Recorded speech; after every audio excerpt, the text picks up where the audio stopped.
Di hari-hari terakhir akan ada penyesatan masif di seluruh penjuru bumi. Hal yang belum pernah terjadi sebelumnya. Suatu tipuan yang tidak lain berasal dari sang iblis sendiri, yaitu Raja Dusta, dengan para pengikutnya yang sudah menyebar ke segala penjuru bumi. Penyesatan yang bahkan orang-orang percaya sekalipun yang menggunakan Alkitab sebagai kitab sucinya dapat tertipu.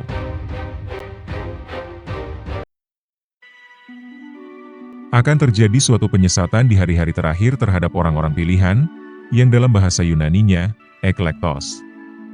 Perhatikan ayat berikut. Kata jemaat dalam bahasa Yunaninya, eklesia. Kata Yunani eklesia berarti sekelompok orang yang ditarik keluar dari bangsa-bangsa lain, dari semua umat manusia menjadi bangsa pilihan Bapa di sorga, yaitu bangsa Israel. Sehingga kata eklesia tidak lain mengacu kepada bangsa Israel. Menurut Torah 30 menit, kata Yunani eklektos di Matius 24 ayat 24 berarti orang-orang yang dipilih langsung oleh Elohim, yang tidak berasal dari garis keturunan, melainkan iman percaya, menjadi bagian dari bangsa Israel. Pada suatu ketika murid-murid bertanya kepada Tuhan Yesus hal-hal mengenai akhir zaman. Apakah yang akan terjadi ketika hari-hari akhir tiba? Akan muncul nabi-nabi palsu. Berapa banyak? Menurut kami akan secara masif dan terjadi di seluruh penjuru bumi. Yang berarti menyebar di banyak negara. Seorang nabi bertujuan untuk menyampaikan pesan dari Yahuwah Bapa. Sehingga nabi palsu adalah orang yang terlihat membawa pesan Bapa di sorga, mengutip kata-kata yang berasal dari Alkitab, yang tentu saja pengertiannya dibelokkan, sehingga yang sebenarnya disampaikan sesungguhnya berasal dari bapa segala dusta, yaitu iblis. Tetapi, apakah yang sebenarnya dilakukan oleh nabi-nabi palsu ini di masa akhir zaman? Mesias-mesias palsu dan nabi-nabi palsu ini akan mengadakan tanda-tanda dahsyat dan mujizat-mujizat. Yang berarti ini adalah sekelompok orang yang tidak biasa-biasa saja. Orang-orang yang bisa mengadakan suatu hal yang luar biasa, yang di luar nalar otak manusia. Yang sakit disembuhkan, yang buta dicelikan, yang lumpuh dapat berjalan. Terlihat sesuatu hal yang baik. Bukankah hal inilah yang banyak diinginkan orang-orang percaya? Mukjizat di dalam kehidupan?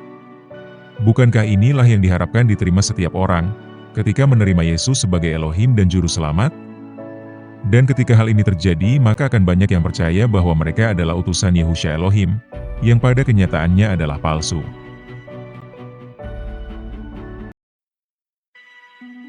Pada hari-hari terakhir banyak orang akan berseru kepada Tuhan Yesus, memohon agar mereka diizinkan bersama-sama dengannya.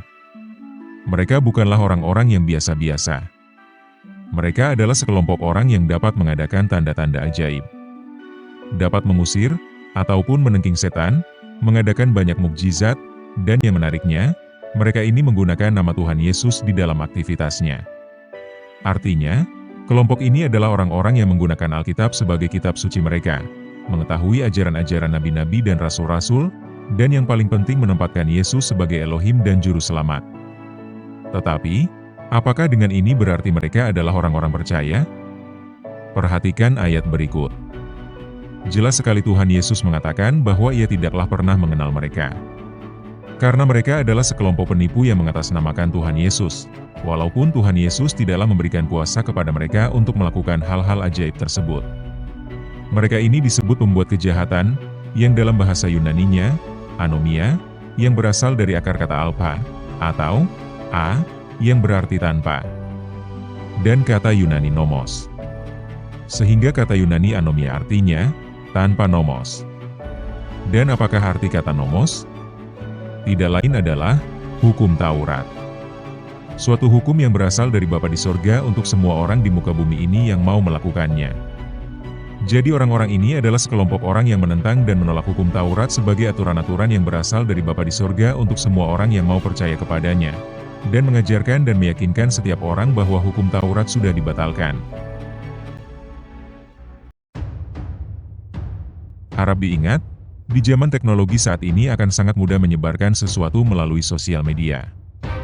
Begitu pula halnya dengan nabi-nabi palsu yang akan menyebarkan ajaran-ajaran yang terlihat berasal dari Alkitab, tetapi dibelokkan. Yang menyatakan diri mereka percaya kepada Yesus sebagai Elohim dan Juru Selamat. Akan tetapi pada akhirnya Yesus sendiri yang mengatakan bahwa ia tidaklah pernah mengenal mereka. Karena mereka adalah pembohong yang akan menyesatkan orang-orang pilihan berdasarkan apa yang diperintahkan Bapa dari segala dusta, yaitu iblis. Dengan cara menampilkan mukjizat-mukjizat yang spektakuler. Hal-hal yang ajaib yang akan dipertunjukkan. Tidak dengan kuasa Roh Kudus, melainkan dengan kuasa kegelapan. Hal ini sudah tertulis di dalam Taurat di dalam kitab Ulangan pasal 13, yang akan kami bahasakan sebagai berikut.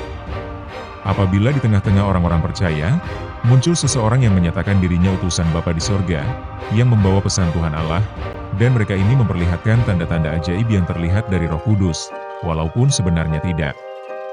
Dan mukjizat-mukjizat ini benar-benar terjadi, sehingga banyak orang-orang yang akan tertipu, khususnya dari golongan orang-orang percaya, dan mereka akan terlihat mengajarkan sesuatu yang terlihat berasal dari Alkitab, walaupun tentu saja tidak, janganlah kamu percaya. Karena Yahwa Elohim sebenarnya sedang menguji setiap orang beriman apakah mereka benar-benar mengerti, ataupun tidak. Kiranya setiap orang-orang yang menyatakan dirinya percaya bahwa Yesus adalah Elohim, sungguh-sungguh mengasihi Bapa di sorga dengan jalan melakukan Taurat-Tauratnya.